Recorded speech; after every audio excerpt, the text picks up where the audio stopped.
कार्यक्रम के पुण्यार्जक परिवार हैं Shri Parasnath re rolling mills limited, Durgapur 1, Vardhaman, Paschim Bangal. Amita Jain, wife of Anil Kumar Jain. Sangeeta Jain, wife of Vipin Kumar Jain. Manak Chand, Kamla Devi, Rakesh, Neetu, Rishabh एवं आयुषी मुशरफ, B123, सेठी कॉलोनी, जयपुर, राजस्थान। दीपक रतन चंद शाह परिवार, कोल्हापुर। रविंद्र गुलाब चंद दोषी परिवार, पंढरपुर। प्रतिभा दोषी एवं तनुजा शाह। श्री पार्श्वनाथ दिगंबर जैन स्वाध्याय मंडल, करेलीबाग, वडोदरा, गुजरात। स्वर्गीय माता सीतावंती, धर्मपत्नी स्वर्गीय मास्टर नथुराम जी मुन्हानी की स्मृति में श्री सुरेंद्र जैन, कांता जैन। श्री अशोक जैन, नीलक जैन। श्री पंकज जैन, अमिता जैन। श्री रजनीश जैन, दीपिका जैन। श्री ऋषभ, मुदित, रिधिमा, ख्वाहिश Jain. SKJ rubber corporation, Delhi. मोक्ष मार्गस्य नेतारं वेत्तारं कर्म भोगृताम् ज्ञातारं विश्वतत्त्वानां वंदे तद्गुणलब्धये। तो सबसे पहले अहिंसाव्रत के अतिचारों की चर्चा प्रारंभ होती है। बंध बदच्छेदाति भारारोपणान्न पान निरोधाः। बंध बदच्छेदाति भारारोपणान्न पान निरोधाः। बोलिए।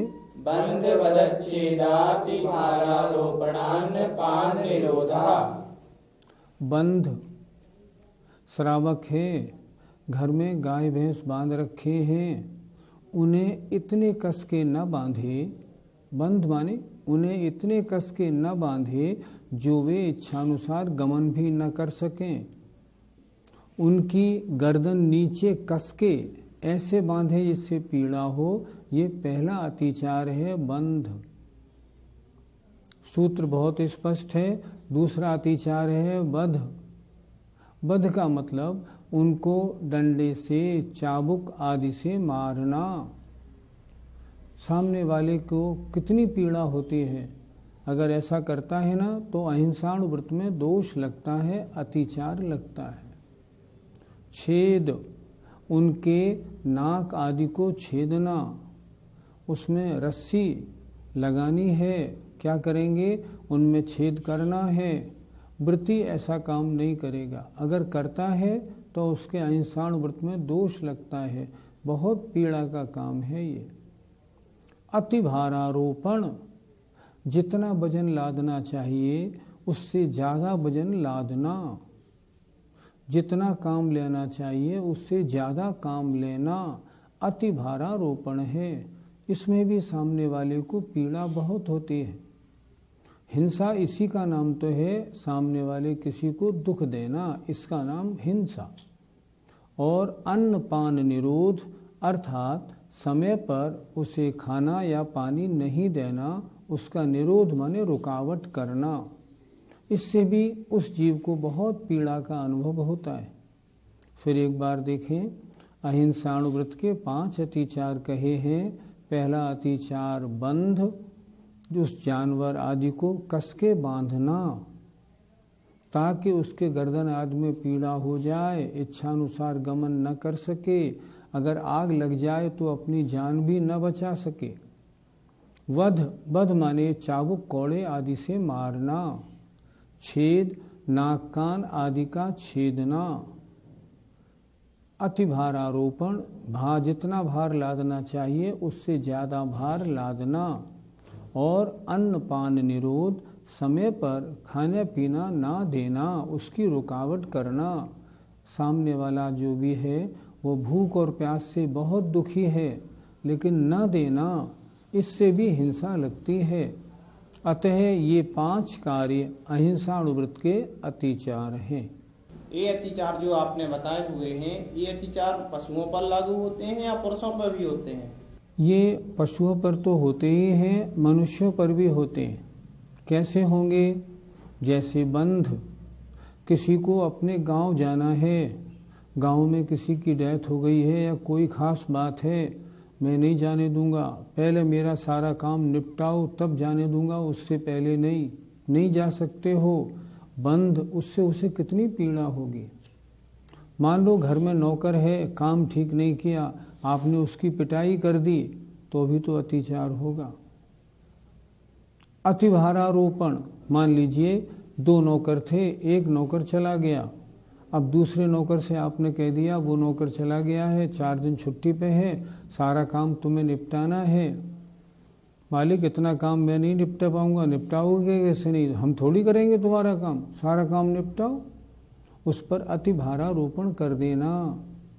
और जब तक ये काम नहीं निपटेगा ना तब तक खाने पीने की बात नहीं, पहले काम निपटाओ फिर खाना पीना मिलेगा। अन्न पान निरोध, ऐसे बहुत से प्रसंग आते ही रहते हैं। तो अगर ऐसे प्रसंगों में उन नौकर आदि के साथ ऐसा व्यवहार होता है या किसी भी अन्य परिवारी के साथ या किसी अन्य मनुष्य के साथ ऐसा व्यवहार होता है तो उसमें अहिंसाणुव्रत में दोष लगता है। व्रती तो बड़ा सरल परिणामी, बड़ा संतोषी, बड़ा शांत परिणामी होता है। सम्यक दर्शन के 4 गुण बताए हैं, प्रशम, संवेग, अनुकंपा, आस्तिक्य। प्रशम माने उसकी तो कषायें बड़ी मंद होती हैं, अनुकंपा बड़ा दयावान होता है।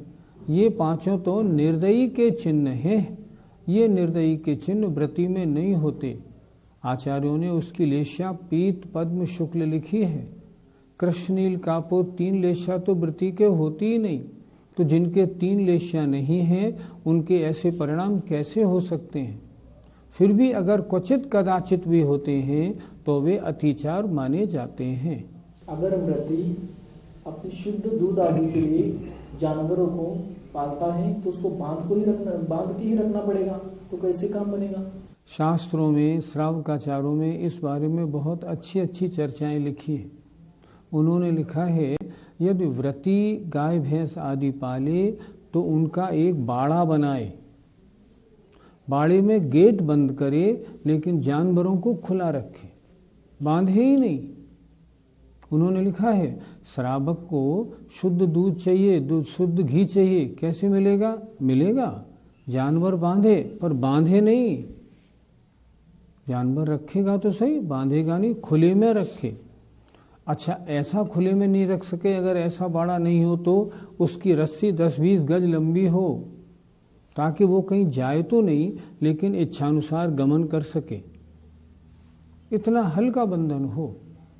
अपने नौकर चाकर भी मान लो हो, उनकी पीड़ा का जरा भी अनुभव हो, फौरन मैंने सुना है तुम्हें फला फला कष्ट है, हाँ जाओ अभी आराम करो, काम तो बाद में हो जाएगा। ऐसा परिणाम होना चाहिए। नहीं तो कैसा सम्यक दृष्टि और कैसा वृत्ति। आचार्यों ने मना नहीं किया, आचार्यों ने पशुपालन को योग्य कार्य माना है, लेकिन अगर वो तरीके से किया जाए तो। हर व्रत के 5 ही अतिचार कहे हैं, वो ज्यादा भी हो सकते हैं या कम भी हो सकते हैं? कम होने का तो प्रश्न ही नहीं है, क्योंकि आचार्यों की दृष्टि बहुत बहुत विस्तृत होती है। लेकिन अधिक, हाँ, इसके यहाँ मुख्य अतिचारों का वर्णन किया। इसके अलावा अन्य और भी ऐसे कार्य जो व्रत में दोष लगाने वाले हों उनसे उसको बचना चाहिए। लेकिन मुख्य रूप से 5 अतिचारों का वर्णन यहाँ कर दिया गया। अब सत्यानुव्रत के 5 अतिचारों को अगले सूत्र में देखते हैं। मिथ्योपदेश, रहोभ्याख्यान, कूटलेख क्रिया, न्यासापहार, साकार मंत्र भेदा। बोलिए। मिथ्योपदेश, रहोव्याख्यान, कूटलेख क्रिया, न्यासापहार, साकार मंत्र भेदा। सूत्र बिल्कुल सरल है और 5 जो अतिचार हैं अलग अलग दिखाई दे रहे हैं। पहला अतिचार मिथ्योपदेश, दूसरा रहोव्याख्यान, तीसरा कूटलेख क्रिया, चौथा न्यासापहार, 5वां साकार मंत्र भेद। आइए अब जरा इनको समझते हैं। पहला मिथ्योपदेश, आत्म कल्याण के जो उपदेश हैं उनको बदल देना। कल्याणकारी सुख देने वाले उपदेशों को न देकर झूठे उपदेश, उनको अपनी मन मर्जी से बदलकर पढ़ाना, बताना, मिथ्योपदेश है, झूठे उपदेश देना। रहो व्याख्यान, किसी स्त्री पुरुष की कोई क्रिया एकांत की देख ली हो तो उसको प्रकट कर देना। सामने वाले को उससे बहुत पीड़ा होती है। झूठ की परिभाषा है पर पीड़ा कारक वचन, चाहे सत्य हो फिर भी झूठ है। कूट लेखक क्रिया, अर्थात किसी को बदनाम करने के लिए, किसी से अपनी दुश्मनी निकालने के लिए उसके संबंध में झूठे लेख लिख देना या झूठे दस्तावेज तैयार करना ताकि वो मुकदमा हार जाए, नकली कागज बना लेना, इसका नाम कूट लेखक क्रिया। न्यासापहार, न्यास और अपहार मतलब धरोहर का हड़प जाना। धरोहर का हड़प जाना दो तरह से होता है। कोई आपके पास कुछ सामान रख गया था, जब वो लेने आया तो कह दिया किसी और के यहाँ रखा होगा, हमारे पास तो आपने कोई सामान रखा नहीं। ये तो महाचोरी हो गई, ये तो महान झूठ हो गया, इसलिए ये तो व्रत भंग हो जाएगा, ये अतिचार नहीं है। तो अतिचार क्या है न्यासापहार में? न्यासापहार में ये है कोई आपके पास 6 चूड़ियाँ मान लो 40,000 रुपये में रख के गया था, जब वो लेने आया तो उसने आपको रुपया और ब्याज दिया और बोला मेरी 4 चूड़ियाँ दे दीजिए, तो उसको 4 चूड़ी दे देना। 2 चूड़ियाँ उसकी रह गई, उसके बारे में न बताना, ये न्यासापहार है। व्यापार में ऐसा होता है, हमारा आपका लेन देन चल रहा है, हिसाब मिलाने बैठे, सामने वाले ने हिसाब मिलाते हुए मान लो एक रकम वो भूल गया, उसने हमें 10,000 रुपये दिए थे, हमारे यहाँ आए थे, लेकिन हमने उसे नहीं बताए। अगर ऐसा किया तो न्यासापहार, ये सत्यानुव्रत में दोष लगेगा। स्पष्ट बोलिए भैया हमारे यहाँ 10,000 रुपये और आए हैं, आप अपने यहाँ देख लेना। और साकार मंत्र भेद, किसी की कोई बात मान लो टेलीफोन पर सुन ले और किसी इशारे आदि से जान ले और फिर उसको लीक कर दे, इसका नाम है साकार मंत्र भेद। इससे भी सामने वाले को पीड़ा होती है। इसलिए सत्यानुव्रत के 5 अतिचार ना लगें। कौन कौन से हुए? मिथ्योपदेश, झूठे या गलत या अकल्याणकारी उपदेश देना। रहो व्याख्यान, स्त्री पुरुष की एकांत की क्रिया को प्रकट कर देना। कूट लेखक क्रिया, किसी के बारे में झूठे लेख, झूठे दस्तावेज आदि बनाना। न्यासापहार, धरोहर का हड़प जाना। और साकार मंत्र भेद, किसी के इशारे आदि को समझकर उसके इशारे या उसका पर्पस, उसका प्रयोजन लीक कर देना। ये 5 सत्यानुव्रत के अतिचार हैं। क्या सत्यानुव्रती वकालत का पेशा कर सकता है? उसे तो झूठे केसेस भी लेने पड़ते हैं, लेख भी लिखने पड़ते हैं, तो क्या वह सत्यानुव्रती कहलाएगा? ऐसा नहीं कि वकालत के पेशे में झूठ बोलना ही पड़ता हो। हमारे एक रिश्तेदार वकील हैं, हमने उनसे पूछा आपका पेशा तो बहुत गंदा है। उन्होंने कहा नहीं, मैं एक पैसे भी गलत काम नहीं करता। हमने पूछा आप क्या करते हैं? मैं बैंकों के केस लेता हूँ। बैंक वाला मुझे केस देता है, इससे 12 लाख, इससे 25 लाख, इससे 30 लाख लेने हैं, मैं सिर्फ उन्हीं केसों को करता हूँ, एक पैसा भी झूठ सच बोलने का काम नहीं। मैंने और भी ऐसे लोगों को मैं जानता हूँ। एक वकील साहब हमारे मित्र हैं, बहुत धर्मात्मा, रोज पूजा करते हैं 2 घंटे। वो स्पष्ट कहते हैं केस देखने के बाद मैं अगर देख लूँ ना ये केस झूठा है तो उस केस को कहता हूँ नहीं भैया केस तुम्हारा झूठा है, मैं नहीं लूँगा, मैं किसी को पीड़ा नहीं दे सकता। वकील का काम तो बड़ा अजब होता है। महात्मा गांधी के जीवन की एक घटना मुझे याद है। महात्मा गांधी बैरिस्टर थे, वो कभी भी गलत केस नहीं लेते थे। एक बार उन्होंने एक व्यक्ति का केस ले लिया, बहुत अच्छी तैयारी की और कोर्ट में पहुंच गए। बाद में मालूम पड़ा उस व्यक्ति ने कहा मेरा केस मुझे आज जिता दीजिए, मैं गलत तो हूँ पर आपके हाथ में मैं सुरक्षित हूँ। उन्होंने इतना सुनना था कि जज के सामने स्पष्ट कह दिया जज साहब देखो मेरा मुवक्किल झूठ है, इसको बिल्कुल पनिशमेंट दे दीजिए। उन्होंने स्पष्ट जज के सामने बोल दिया। तो ऐसा नहीं कि हाँ सारे वकील ही गलत काम करते हैं, लेकिन ये निश्चित है कि वकालत में झूठ सच का काम बहुत होता है। सत्यानुवृत्ति उन कार्यों को नहीं कर सकता। अब अचौर्यानुवृत्त के अतिचारों को देखते हैं। स्तेन प्रयोग तदाहृतादान विरुद्ध राज्यातिक्रम हीनाधिक मानोन्मान प्रतिरूपक व्यवहाराः। बोलिए। स्तेन प्रयोग तदाहृतादान विरुद्ध राज्यातिक्रम हीनाधिक मानोन्मान प्रतिरूपक व्यवहारा। स्तेन प्रयोग, किसी को चोरी के प्रयोग बताना, चोरी की अनुमोदना करना, स्तेन प्रयोग। दूसरा तदाहृतादान। अब ध्यान से देखना, आप जिसको चोरी का प्रयोग, चोरी के बारे में बताया था, तुम यूं जाके ऐसे चुराओगे तो माल चोरने में आ जाएगा। अगर वो लाता है माल चुरा के और आप खरीदते हैं, तब तो अतिचार नहीं, अनाचार है। लेकिन अन्य कोई चोर चोरी का माल लाया हो और उसे आप खरीदते हैं, तो तदाहृतादान, चोर के द्वारा चुराया गया माल खरीदना, ये बिल्कुल चोरी का दोष है। और देखा भी जाता है, जब कोई चोर माल बेचने आता है ना, माल बेच जाता है, बाद में जब पुलिस पकड़ती है तो वो कहता है मैंने माल यहाँ बेचा, तो उसको तो पकड़ता है, जिनने खरीदा उसको भी पकड़ता है। क्यों? वो भी तो चोरी है। विरुद्ध राज्यातिक्रम, देखें शब्द का अर्थ, विरुद्ध राज्य का अतिक्रम माने उल्लंघन करना। मान लो मध्य प्रदेश से गेहूं राजस्थान में जाने की गवर्नमेंट की परमिशन नहीं है।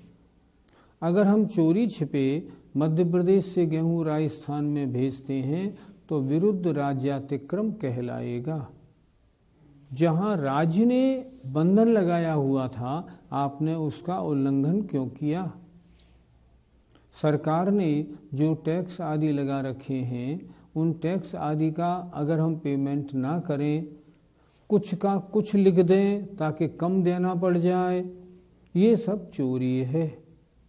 और अगर अचौर्यानुवृत्ति है तो उसमें अचौर्यानुवृत्ति में दोष लगेगा। एक बात विशेष और, यदा कदा हो जाए तब तो कहलाता है अतिचार, और जिसने पेशा बना लिया है उसका तो अनाचार है। उसका अतिचार कैसा? अतिचार यदा कदा दोष लगते हैं। अतिचार का प्रायश्चित तो होता है, अनाचार का प्रायश्चित नहीं होता। क्यों? रोज दोष लगाते हो, रोज चोरी करते हो टैक्स आदि की, तो इस टैक्स आदि की चोरी का अब क्या प्रायश्चित दिया जाए? कभी भूल चूक से कोई गलत काम हो जाए तब तो इस पर विचार हो भी सकता है। विरुद्ध राज्य का अतिक्रम करना, हीनाधिक मानोन्मान, हीन अधिक मान और उन्मान, अर्थात मान उन्मान मतलब नापने और तोलने के लीटर या बांट आदि। हीन अधिक कमती बढ़ती रखना, सामान लेना है तो लीटर बड़ा, सामान देना है तो लीटर छोटा। हमारे यहाँ एक दूध वाला था, हम उसके यहाँ गए तो वो क्या कर रहा था, पत्थर के ऊपर जो लीटर का बर्तन था एल्युमिनियम का, उसको उल्टा करके घिस रहा था। हमने कहा क्या कर रहे हो? थोड़ा घिस लूं बाबू, थोड़ा दूध बच जाएगा तो अच्छा ही तो है। ऐसा करता है। हीनाधिक मानोन्मान, अर्थात नापने और तोलने के जो लीटर या बांट आदि हैं उन्हें कमती बढ़ती रखना। और प्रतिरूपक व्यवहाराः, प्रतिरूपक एक सी दिखाई पड़ने वाली दो वस्तु, सस्ती और महंगी, उनको मिलाकर महंगे के भाव बेचना। प्रतिरूपक व्यवहाराः, एक सी दिखने वाली दो महंगी और सस्ती वस्तुओं को मिलाकर महंगी के भाव बेचना। जीवन का एक उदाहरण आपको बताऊं।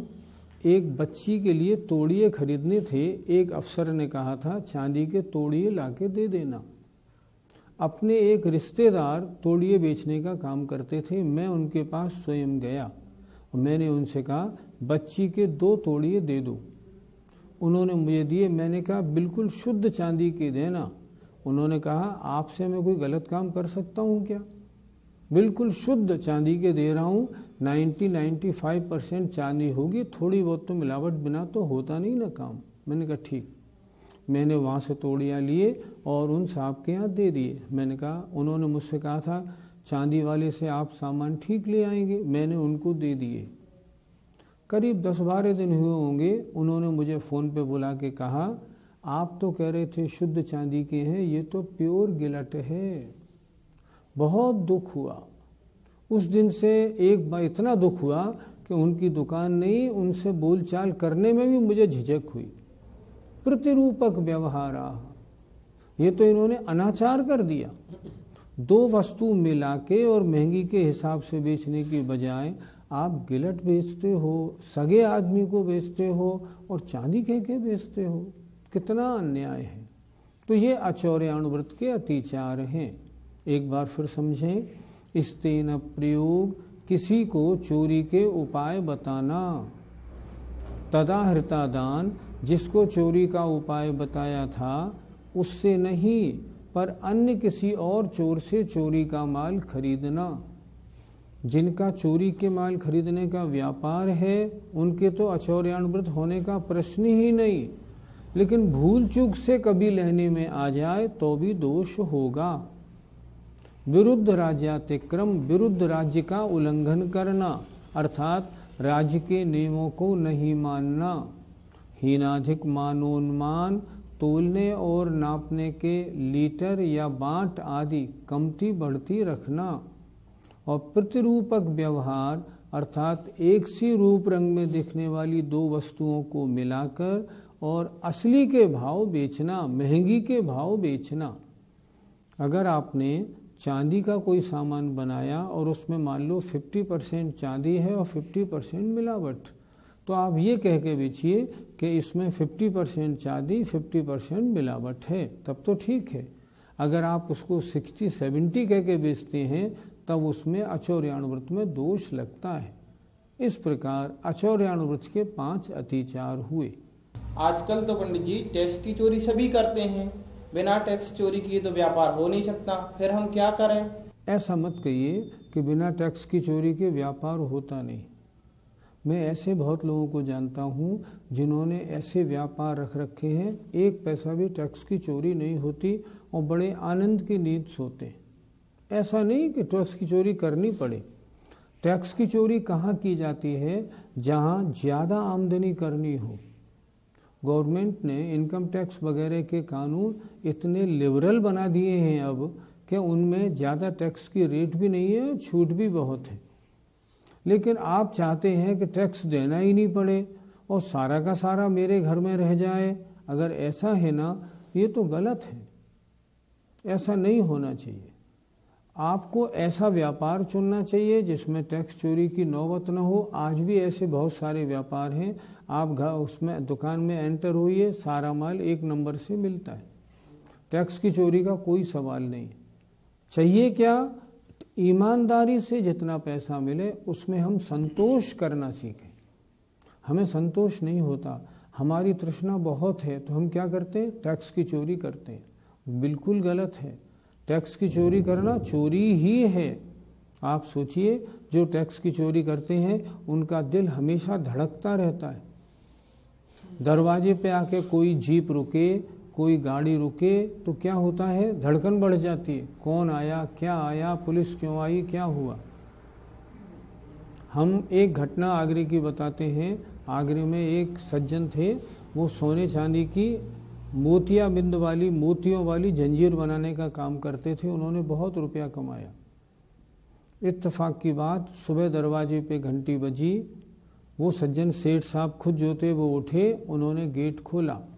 इनकम टैक्स वाले ने रेड का उनको ऑर्डर दिखाया, आपकी सर्च होनी है।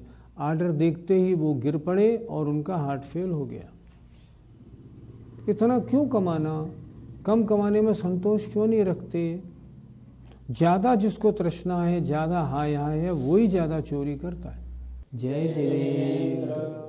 इस कार्यक्रम के पुण्यार्जक परिवार हैं Shri Parasnath re rolling mills limited, Durgapur 1, Vardhaman, Paschim Bangal. Amita Jain, wife of Anil Kumar Jain. Sangeeta Jain, wife of Vipin Kumar Jain. Manak Chand, Kamla Devi, Rakesh, Neetu, Rishabh एवं आयुषी मुशरफ, B123, सेठी कॉलोनी, जयपुर, राजस्थान। दीपक रतन चंद शाह परिवार, कोल्हापुर। रविंद्र गुलाब चंद दोषी परिवार, पंढरपुर। प्रतिभा दोषी एवं तनुजा शाह। श्री पार्श्वनाथ दिगंबर जैन स्वाध्याय मंडल, करेलीबाग, वडोदरा, गुजरात। स्वर्गीय माता सीतावंती, धर्मपत्नी स्वर्गीय मास्टर नथुराम जी मुन्हानी की स्मृति में श्री सुरेंद्र जैन, कांता जैन। श्री अशोक जैन, नीलक जैन। श्री पंकज जैन, अमिता जैन। श्री रजनीश जैन, दीपिका जैन। श्री ऋषभ, मुदित, रिधिमा, ख्वाहिश Jain. SKJ rubber corporation, Delhi.